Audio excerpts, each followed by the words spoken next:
Hey everybody, and welcome to Kara's Book Corner.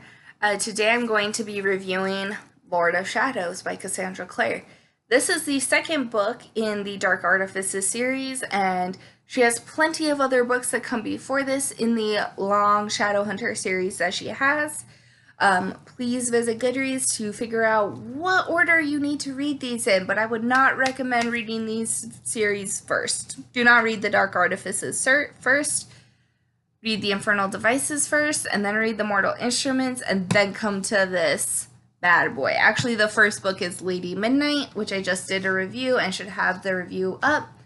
This is the second book, and here we go. So Lord of Shadows.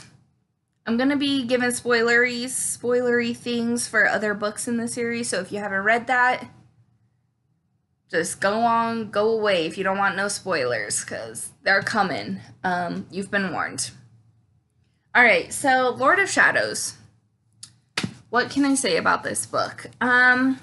So the first book ends with lots of betrayal and heartbreak, honestly. We find out that Malcolm Fade is the warlock that has been doing all of this necromancy and dark magic to bring back his love, the love of his life, Annabelle Blackthorne. And necromancy, obviously, not a good thing. Lots of death and murder, and, you know, he was trying to kill one of the Blackthorns in book 1. So it's pretty intense. He didn't kill the Blackthorns, though, and so he and Emma, in the first book, kills him. Slays him and stabs him, and he gets washed out into the ocean, and they think it's done. Except it's not really done, because we've got Cassandra Clare here with another book bringing it back. So the other thing that we find out from book 1 in Lady Midnight is that there's a reason that Parabati cannot love each other like boyfriend, girlfriend, husband, wife love. Like, they're supposed to have this like platonic love, never really love each other more than that. And so in the end of the first book, we find out the reason for that, and it's more like a curse. The Parabati curse brings you together. It makes you stronger as people, as shadow hunters, and you have like special abilities when you're a Parabati, but if that love forms between you two, like true love, then the power like becomes too much. You become closer to like warlocks, but shadow hunters like go crazy with that power, and they turn and they're gonna kill each other or loved ones if that power continues. So Emma, in the very beginning of Lord of Shadows, decides that she has to stop her love of Julian. But she can't. Like, she has such a love for him that she's like, I don't think I'll ever be able to stop loving him, but I can make him stop loving me if I date his brother Mark. Because, you know, that's how this works. So we've got Emma dating Mark, and Julian is just like heartbroken. And he's like, but you get his perspective in here, and he's not really like, yes, he's heartbroken. He's so sad. Like, he thinks Emma hates him, and he thinks that she'll never really love him as much as he loves her.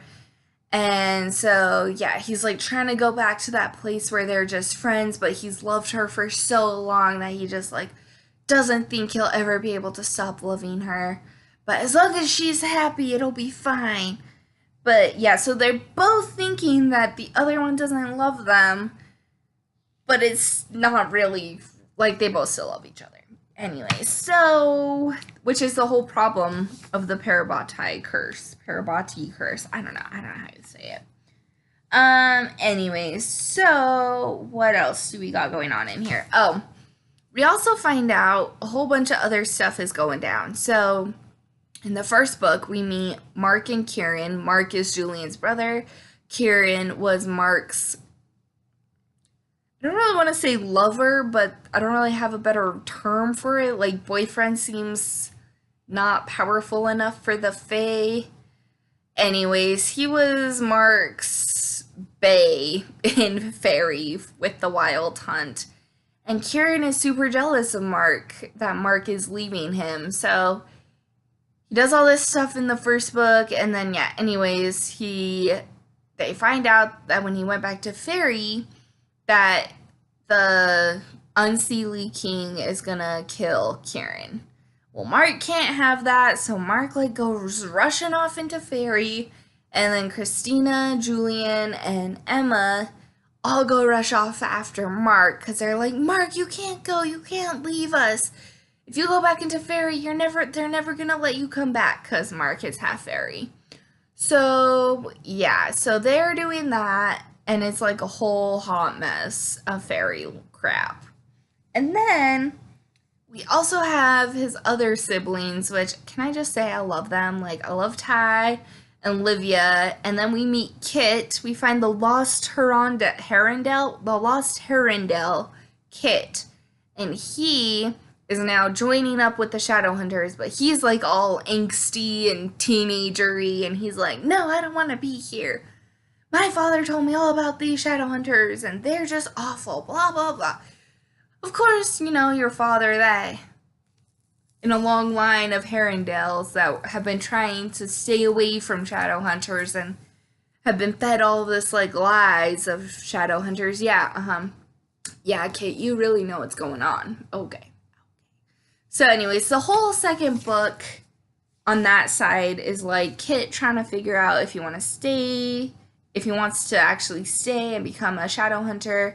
And then he's, like, teaming up with Ty and Livia, and they're going off on all these adventures. And honestly, it's, like, my favorite thing. Like, I love these three together.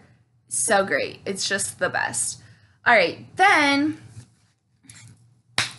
when they're in Fairy, they free Kit, bring him back, or not Kit, oh my goodness, I'm sorry. They free Kieran, bring him back with them, and then they're trying to find, while they're in Fairy, I don't know how spoilery this is going to get. This is probably going to get pretty spoilery.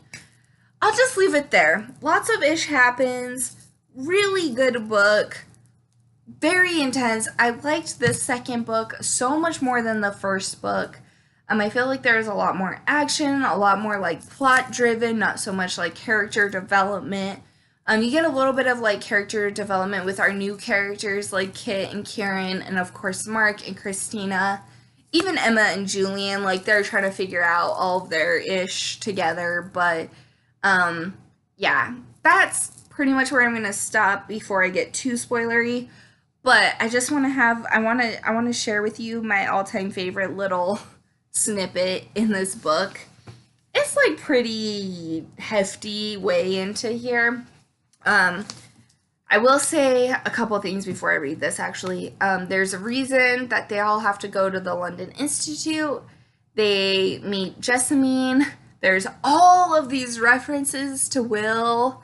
It was so great. My heart was so happy because I loved Will. Will's my favorite. He's been my favorite since the beginning of time, and yeah, I love Jem too, but Will has always had my heart. And so when Cassandra Clare was like referencing all these things when they were in the London Institute, it was just so great.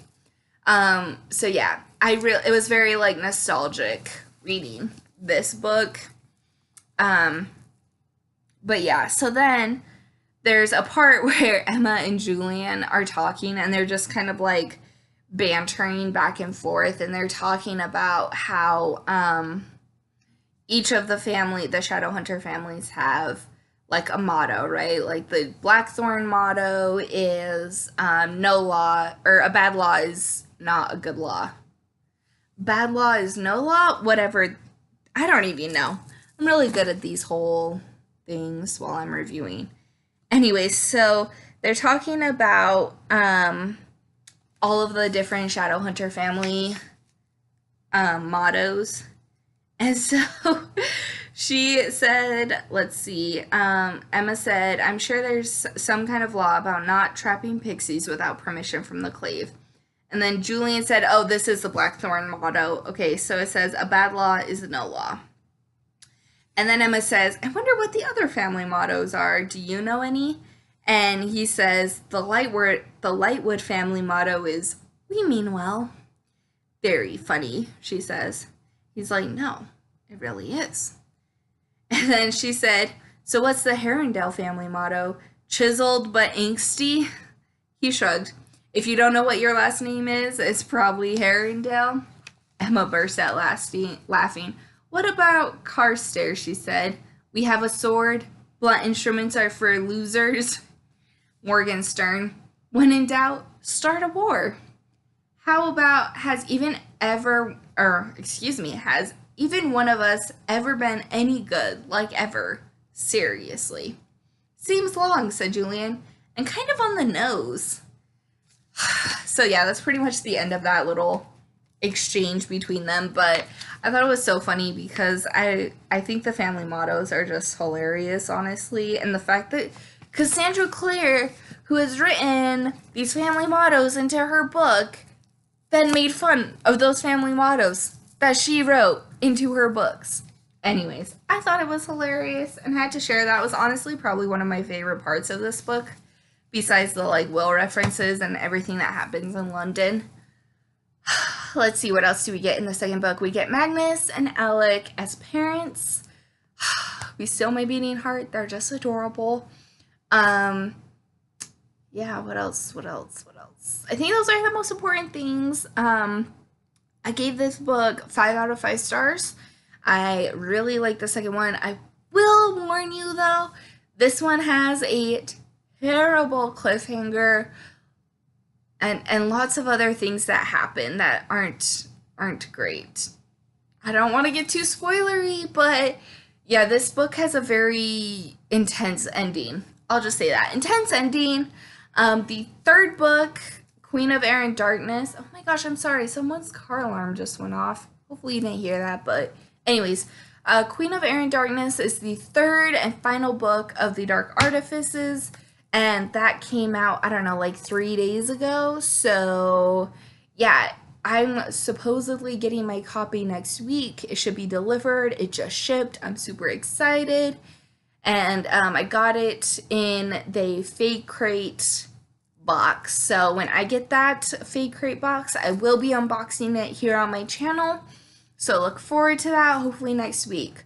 Alright, thank you as always for joining me. Give me a thumbs up if you enjoyed this video and subscribe to my videos.